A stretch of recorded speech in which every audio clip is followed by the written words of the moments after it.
Alright, so boom. So it's been a little over 6 weeks since the death of the highly notable rapper DMX, and with any other popular rapper's death comes a package deal of a posthumous album that will come out later within the year to fund the rapper's estate. But as for this album, it didn't really take him too long to call up Swiss Beats to whip up an album with an ass ton of early 90s and early 2000s features to try and really make this album sound like something DMX would slide on. The key word being try if you didn't pick that up.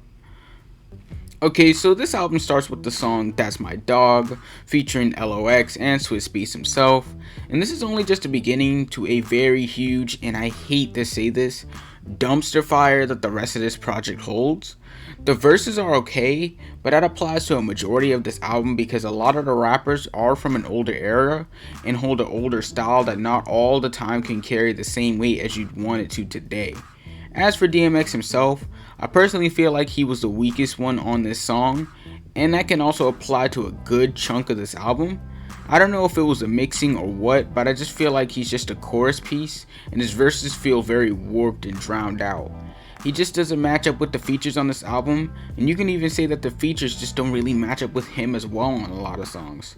If I had to make a comparison from hearing him on this project, it would be like hearing someone imitate DMX in the studio instead of actually getting voice clips or proper verses from him before his passing. As for the production, it's not exactly bad, but it just feels like a messy mashup of trying to implement the old DMX style into the new wave of sounds that have just come into hip hop, and I just think that whoever helped curate this besides from Swiss Beats just fell somewhat short. It's kind of like if someone took the East instrumental and made 12 different versions of it for DMX. Double back when you got it made, 30 racks a week. Brother, this guy stinks! Like the best track I would say I have here on this would be Hood Blues, featuring Westside Gunn, Benny the Butcher, and Conway the Machine. Mainly because they're the best rappers today to truly implement the old style into the new wave of hip hop. I mean, the category you'd put them in is called old head rap, so who else would you get to put on a track with DMX, you know? Sadly, I wish I could feel the same for most of the other features on this album, because they just fail, they fall really short, I guess is what I want to say. I can't fucking speak. And they seem to really drag down DMX in some form or fashion.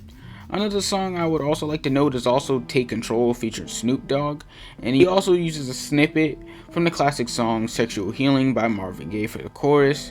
It's very smooth, very mellow, very easy song. It's not bad either, and it's not too long like some of the other songs, so it doesn't really feel like it's dragging anything out. DMX starts and finishes his song with his usual rough and gritty lyrics, while at the same time rapping about love, which I actually did like.